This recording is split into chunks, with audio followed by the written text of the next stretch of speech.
sure if it'll come up live right now. Okay, now I'm seeing this. Here we go.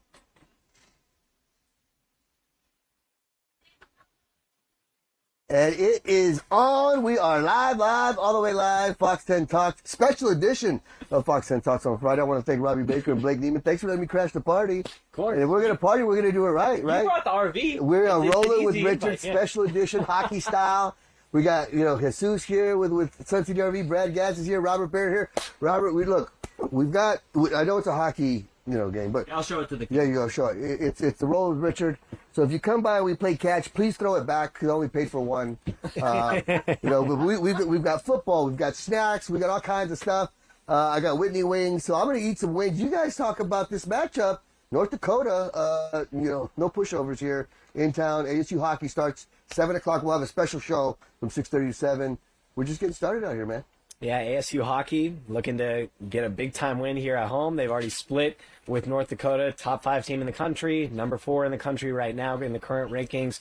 They split with them on the road, trying to come back here at home and get a win against them. Down with some significant players, though, losing their star first-round NHL draft pick in Colin Potter, drafted by the Calgary Flames in this past year's NHL draft. Scored 10 goals in his last 11 games. He'd been on a heater lately, just a brutal blow, got hit to the upper body against Miami of Ohio, who ASU split with last weekend, and it's just been a tough blow for them after already losing, one of their star freshmen, Jack Beck, earlier in the season. So those are 2 of your big-time goal scorers. It's going to be tough for the Sun Devils to replace. It's funny because I was talking to Coach Powers around Christmas because just before the holidays it came out that Coach, his position had become endowed, which means a donor basically gave the money to give Coach Greg Powers for ASU hockey a contract extension. That's the first time in ASU history a coaching position had been endowed like that. So we were doing a story on that,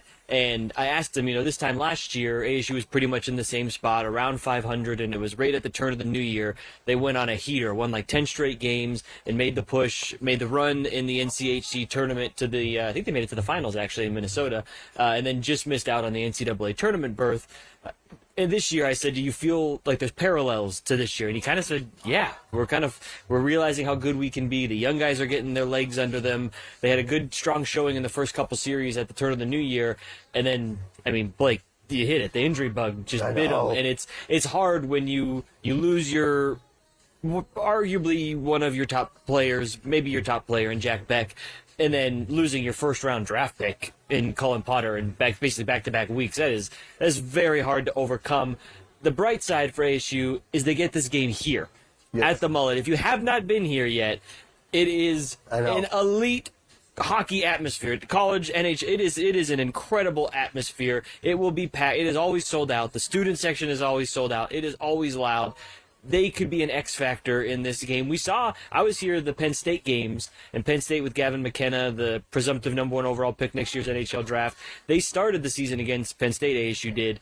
Penn State won both those games. They were very close, and there was times in both those games where this crowd was a difference. ASU made it close, took a lead, and this crowd was on top of that Penn State team. It was loud. So hopefully we'll see that tonight. And you talked about Potter, and the cool thing about Coach Powers was they're almost saving the kid from himself. Because knowing him, he's going to fight to come back. But they're like, look, your future's more important. We want to do what's right for your longevity and for the future of the program. And that just says a lot about the type of man that Coach Powers is. And Robbie, I want to ask you real quick, because you grew up playing hockey around here. I did, yes. And what's it like to see this ASU program gain so much momentum over the years and become one of the best in the country? Well, it's twofold. One, it's bittersweet in a sense with the Coyotes leaving, because I grew up playing hockey here. I actually played for the junior Coyotes for a year because I went to Coyotes games and it was the NHL. ASU didn't exist in the sense that they do now.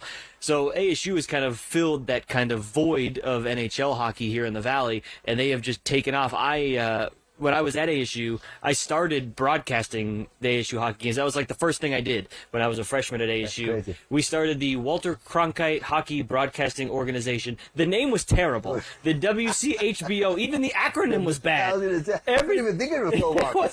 It was like the ABCs of what we called ourselves. But that, to see where that has grown, that became the Walter Cronkite Sports Network, which is a much better name. Right. That's where Blake. I was actually the president of that Is club that right? all these years later, not to make Robbie feel old. Well, look how old I feel. I'm unclear, but no. So it's cool to see the different parallels and levels of this, and to see. I mean, I've known Coach Powers for 12 years now, Yeah. going back covering them when they were a club team. And he one of the times I ran into him, he said he knew me when I was still popping zits. And I said I still get Yeah, you acne. think so, Yeah, I'm couple. still a young buck. But so it's been really cool to see. I mean, this was a dream, you know, Right. 12 years ago, and now it's reality. And Blake, what's it like for you to see? What I've noticed is I saw Coach Powers go into an ASU women's basketball game. I see Molly Miller and Coach Powers go into Coach Kenny's football game, and he does the same. How cool is that to see these coaches support each other like that around here? So I grew up in a college town, and I think that's beautiful to see the support of other sports Right. and really feel like a college, the true, authentic college town experience. And I think that's especially unique in a city like Phoenix, you know, that has other attractions, other things that coaches could be doing, with the limited amount of free time that they have.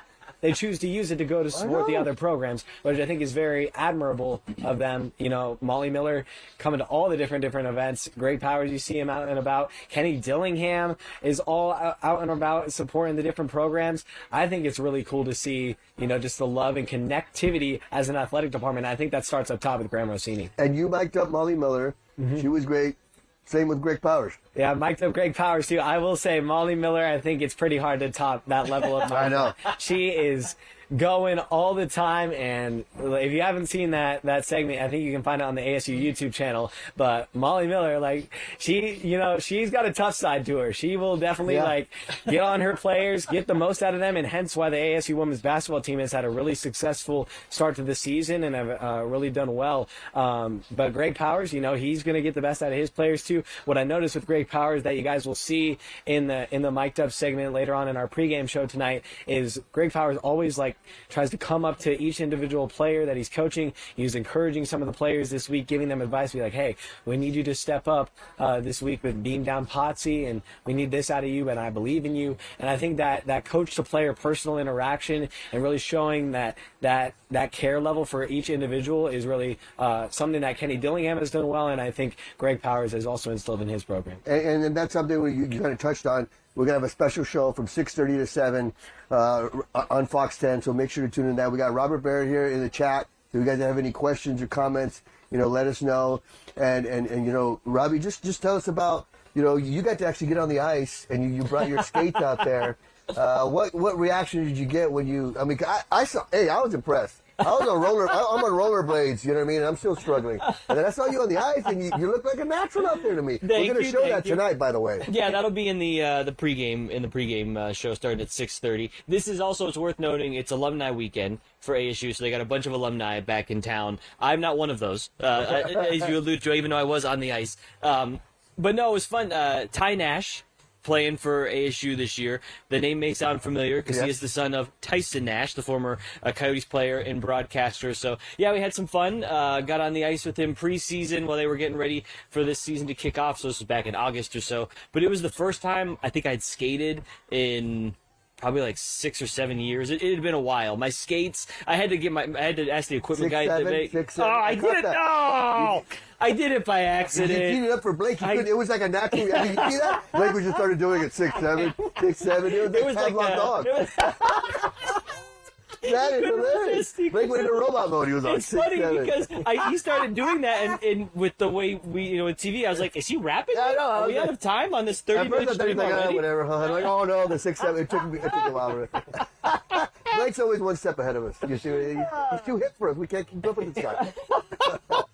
Well, to tie up the Right, what were we talking about? I got on the ice. I didn't break any bones or anything, and you'll see in the piece, my equipment looked like it was about 10 to 12 years old, and Coach Powers and the guys let me hear it a little bit, but in a good way. I deserved it. Yeah. That's the great thing about sports, right? That's what I miss about being on a team is the kidding around. And Yeah, you got to chirp a little, You mentioned Nash. Blake, I want to ask you, Nash's kid, Josh Doan, Potter, first-round pick for the Calgary Flames. I mean, when you see guys going to the NHL or related NHL players with the NHL pedigree on this hockey team, that's got to do wonders for the recruiting. Absolutely. I think Greg Powers, Robbie would know better than I do, the growth of the program, but just getting to get a peel into that lens last year, doing a story before the NCAA tournament on the hockey team and interviewing a couple of the captains from last year who had been with the start of the team at Oceanside Ice Arena, the community ice complex, that got ultimately demolished. This big building, Mullet Arena, gets built, and to see the transition of, a team that was in a rinky-dink, community iceplex to now probably it's as state-of-the-art as it gets in college hockey, and the environment is truly amazing. I mean, for even to hold the NHL for a little bit was remarkable. So I think it's truly a credit to Greg Powers, who's literally, he is this program, and that's why he's been in doubt. Robert might have a comment here. Hold on. Let me get the mic over here so we can hear, just so we can hear. I'm going to know, they're asking, how does hockey feel in Mullet Arena?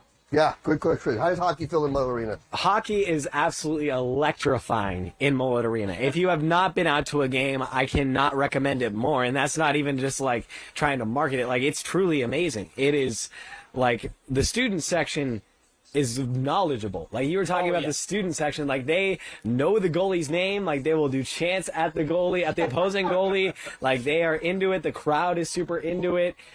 It's truly amazing. And I grew up in the Pacific Northwest, so I'm not super accustomed to hockey. So my first hockey experience was in Mullet Arena, and I could not recommend it more. Yeah, it feels like you're right on the ice, right, Robbie? And that's the one thing about hockey already is a great spectator sport. You have to be there to appreciate it. But then when you get in a venue like this, because it feels like you're on top of these guys. It's probably, I don't know off the top of my head, but maybe only like 20 rows is all it is, or maybe even less from the ice to the top, level of it. And to your point, hockey being a spectator sport, when we moved out here, when the Coyotes were still here, when I moved out here for this job about 5 or 6 years ago now, I didn't do 5 or 6. 5 or 6. But Blake was foaming at the mouth. He was ready. But I know we're going to be close to break here. But I took my wife to a Coyotes game when we moved out here. It was the first time she'd been to a hockey game. Didn't really know anything about the sport. And within 3 minutes in, she's like, "Are they going to fight? Oh, look at that hit!" And it was just like she was in it. So if you haven't been to a hockey game, it's definitely one you gotta experience in person to appreciate. Especially NHL, you see them kind of chirping, and you're like, oh. They're going to fight? They're going to go? They're going to go? It's coming. They went, I remember one time I was covering in Odessa, and they dropped the puck to start the game, and the guys dropped the gloves in front. I'm like, they didn't even have time to get mad at each other. And I asked the guy afterwards, I'm like, what happened? And he's like, oh, we got mad at the last game. And I told him, go in first. I'm like, how could you be mad that long? Well, we'll be back in not long, 6, 7 minutes maybe. I don't know. See, I'm trying to be cool like Blake. We'll be right back. We'll talk other ASU stuff coming up after the break.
here right now.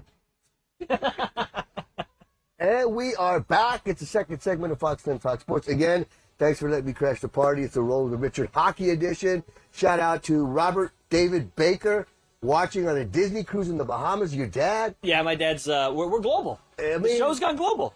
Is that a bit of a flex on his part? I'm in the Bahamas, Disney cruise. I'm impressed, Mr. Baker, and I'm a little jealous. And I'm also very thankful that you're taking time out, which seems to be your vacation, to watch us. That's super cool. That's true love, Robbie. It is. It is. Mom and dad always support. Always That's support. awesome. You know? And not to get you, but you have family that does Disney stuff? Or? Yeah. So my sister works for the cruise, the Disney Cruise Line. I'm so, up for adoption. I can get some family discount.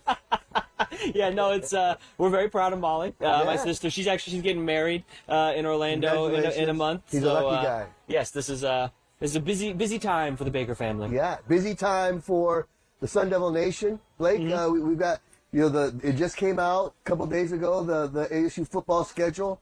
Give us your thoughts on that. Kind of interesting matches, of course. The London game, I wonder if we can get anybody to volunteer to go for that. I think both of you guys were already like... I've cleared my schedule. If I curl up tight... Exactly, in the cargo. That's what we are already talking with that. We were saying, like, squeeze us in a suitcase. Right. Overhead compartment. Like, just get us a spot on the plane and we'll make it over the pond. I'll be eating the Whitney wings from Brick and Barney while you guys go to London. I'll be like, hey, go have fun. Go ahead. So, yeah, I mean, what are your thoughts on the schedule? We got Colorado coming at Texas Tech is going to be a tough matchup. Yeah, it's a tough schedule. Just to be blunt. Even, I think the order of it benefits ASU having a bye the week after going to London. I think it's interesting now with the setup of college sports. I think the traditional, at least what we've seen through a lot of ASU history, is your first 3 non-conference games and then just your conference schedule. But now there's going to be Hawaii like in the middle of October. I think it's like week 6 or something. Yeah, so you're going to have a non-conference game mixed in the middle there of the season, which could be interesting. And you're going to London, which is unreal. That's crazy. It just shows to the growth of college football and just football in general, and the desire to go overseas. That's really been initiated by Brett Yormark and the Big 12 Conference. That's been led by them going to Ireland and now going to England. It's quite remarkable what the Big 12 and their brand and how it's growing globally. But then, I mean, going to at Texas A&M before that too, playing at BYU, playing at Texas Tech. A lot of tough, hostile road environments. It's going to be a very big challenge for Kenny Dillingham and co. And Robbie, you kind of go ahead. Oh, sorry, real quick, just to touch on or to expand on the Big 12 growing too. They actually moved the conference championship game this year too. It is now going to be Friday night. It's usually played the Saturday morning slot. Well, you were there a few years ago with ASU. Mm-hmm. It's now going to be Friday night in prime time. Right. So that was another move that Brett Yormark and the conference made that was announced when the schedules were released to get the conference some more national exposure on a Friday night prime time. So that's a big move too. And to be like, you got to keep the Big 12 team going. You talked about the schedule, how tough it is. That's life in the Big 12. You look at Molly Miller and her schedule. It's like TCU, Texas Tech. Oh, God. All these ranked teams, West Virginia.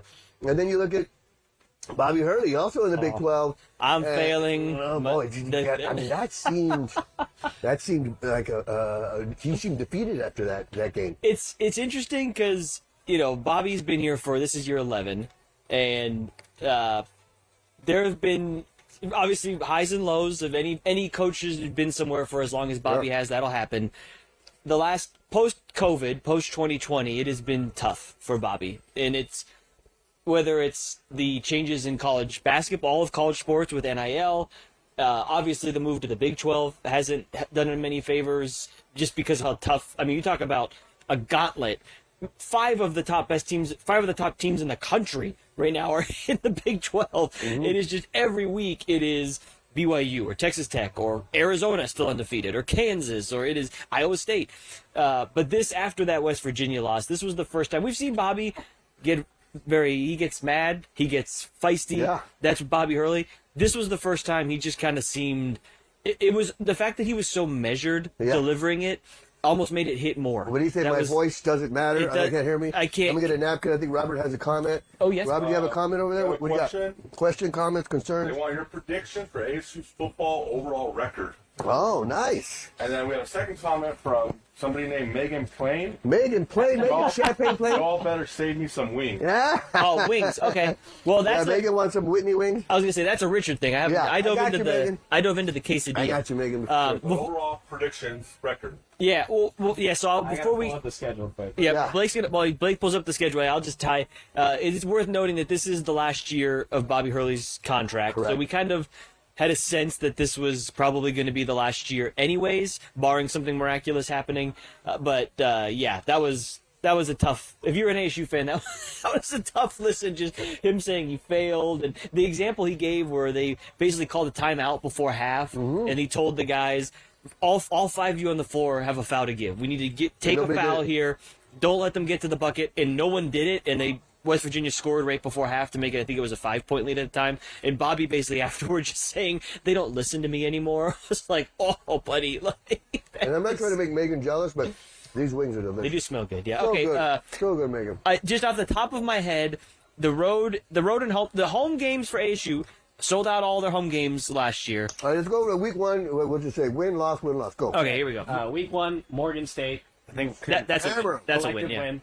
Yeah. win. Week 2 at Texas A&M. I'm gonna go with a loss. That's a loss. Yeah. Yeah. Okay. I mean, they could upset them, but if we're gonna, yeah. Okay, so I'm at 1-1. 1-1. All right, versus Kansas at home. I think that's a win. Well, no, Kansas. That's the London game. Oh, that's right. But that's still they should It's still still a win. win. They should still win. I still We're believe 2-1. They should still win. All right, 2-1.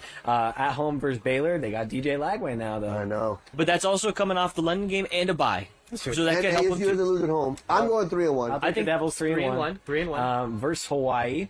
That should be a win. I should think that should be a win. Yeah. So 4-1, hot at the gate. Then at Texas Tech, I'm gonna predict that to be a loss. That could be a loss. 4-2. Brendan Sorsby in the portal from Cincinnati. I think the Raiders. Robbie goes 4-2. I had to double check. Do I have 4 fingers up? I didn't even know. All right, 4-2. Just don't get the 6 and 7. We're 7 games. Well, 6 games in. This is the 7th game. This stuff writes itself. I'm telling you. At home versus Kansas State, I'm going to pick ASU to win that. Kansas State's longtime head coach is no longer with them. He That's stepped true. down. So I think that'll be a difficult transition. So I got ASU at 5-2 now. 5-2. In agreement? 5-2 at BYU. Probably a loss. I don't know about this. I'm going upset special. 6-2. 6. Okay. I think they'll pull off one of those. They got to upsets. pick one of them. Yeah. I'm going to go 6-2 ASU. 6-2. All right. Everyone's going crazy. At, at home versus Colorado, I'm going to win. Yeah. Sorry, prime time. We took your best receiver, Prime. Omarion Hamilton's here now. 7-2. Not bad. At UCF, all the way in Orlando. But I still think ASU. On paper, that should be. On paper, it should That's be. 8-2. 8-2, 7-2, 8-2. All right. At home versus Oklahoma State, they'll steamroll that. They should. They should. Oklahoma State's down bad. All right. 9 wins. 9-2, and then at U of A. Oh boy. I'll pick ASU for now. Just 10-2, Big Yeah. 12 champs. You heard it here Just first. because we're on the ASU campus, for us to leave here in one piece, we better say. Yeah, I know. I think ASU For our ASU own should- well-being. ASU should win. Even though Robert Barrett's our security, he can't even save us. But we picked the cat. So 10-2. yeah, only one Big 12 loss at Texas Tech. I mean, we went real homer We on that did. one. We did. Well, we're on the campus. You know? But that's what our heart says. You Yeah. know? We picked with our heart. Yeah. The worst I could see would be what? 8? 8 I and could see. 4? I could see. It's the road. If you lose both I could see them losing at BYU, at Texas A&M, and at Texas Tech, at Texas Tech, and then the London game is always a toss-up. the London game is going to be a toss-up. I Yeah. Yeah. can see 4 losses again. I can see them going. Says no longer needs your wings. Mally's buying pizza. Oh, Mark Malrich coming through. Yeah, Mally would buy pizza when we're not there. Yeah. Thanks a lot, Mally. Yeah. What a guy. What a guy. Before we wrap up, do you guys have predictions for tonight? Do we have the upset special on hand here for the Sun Devils on the ice? Losing Pod is going to be tough. It's gonna be beat this tough. North Dakota, even though they fared well with them before, but that was at full strength. That was full strength, but they did. And that was at not Minnesota, at North Dakota Yeah. though. So Let's go. But here's the thing, guys. Here's the thing. Okay. Break it down, Blake. Come on. say it with your chest, Say it Blake. with your chest. Blake's going to We're convince here. us. We're here with Sun City RV. Right. Outside of Mullet Arena. We're boots on the ground. That's it. People are going to start packing in this place. Yeah. Mullet Arena, when it's rocking, it's rocking. Yeah. So, Let's go. I'm feeling an upset by the Devils tonight. Blowout 4-1. Look, I'm just feeling, they might not sweep the series, but I'm feeling an upset. They upset them on the road. Yes, they had Colin Potter then, but had Coach Powers mic'd up, and you'll hear his pregame speech tonight on the pregame show. And he was amped up, fired up. He's getting this group ready to go. So, did you have to bleep him at any time? I did. More than once? But that's hockey, isn't it? Yeah, exactly. Exactly. So it's funny. Hockey's a bunch of nicknames too. Yes. What'd you call him? Potty? Did you call him Potty? What Potter? He calls him Potsy. Potsy. Yeah. But you remember the last time we did a pregame show? ASU football down by 17 against TCU. That's comes true. back, wins the game. That was I think huge. it might be a good luck charm. Yeah, I'm I just think saying. you're right. Sun City RV, they've been good luck too. They're enjoying it. And Jesus and Robert, who work for Sun City RV, they're going to their first game here in Mullen. Oh, there you So go. Okay. if they pull out the upset, we need to get those guys season tickets, I think. Yes. Well, good luck, obviously. Exactly. Yeah, and so what do you got? Let's switch gears. We got a couple minutes, 2 minutes. ASU baseball. We talked about Molly Miller, Kenny Dillingham, Greg Powers, guys that have got their programs going in the right direction. Willie Bloomquist seems to be doing that too, almost like a pipeline to Major League Baseball. And why not? Why not want to come here and play for a guy that's been there, done that with ASU and with the Arizona Diamondbacks? So. What do you think? Let me get you another water. You want another water? I'm going to get you a water. Talk about Willie Bloomquist. You want another water? Yeah, I think. You want another water, Blake? I'm good. I got mine right here. But I think Willie's got the program going in the right direction. Obviously, it's not to the standard of what this program has been built on tradition. Willie would be the first to recognize that. But a step forward in getting the team back to the NCAA tournament last year. Willie came into this job not with the transfer portal or NIL aspects to where they are now. He's navigating it, but he's continued to produce MLB prospects. Luke Keishel got to the MLB. He was a product of Willie Bloomquist acquiring him in the transfer portal a few years ago. You're talking. It's a very good Willie Bloomquist take, and I'm sorry to interrupt. Yeah. But why do you just have a jar of pickles? We have a full service facility here. What are the pickles? You didn't have deli sandwiches. Yeah, you just eat the pickle by yourself. If you can get it open. But yeah, we got pickles, we got chips, we got salsa, we got wings, quesadillas. If you're coming to the game, come on by, hang out with us. We got candy, we got chocolate too. We got less than a minute. Robert wants hard candy. But to reference the pickle here, Yes. I think Willie Bloomquist is in a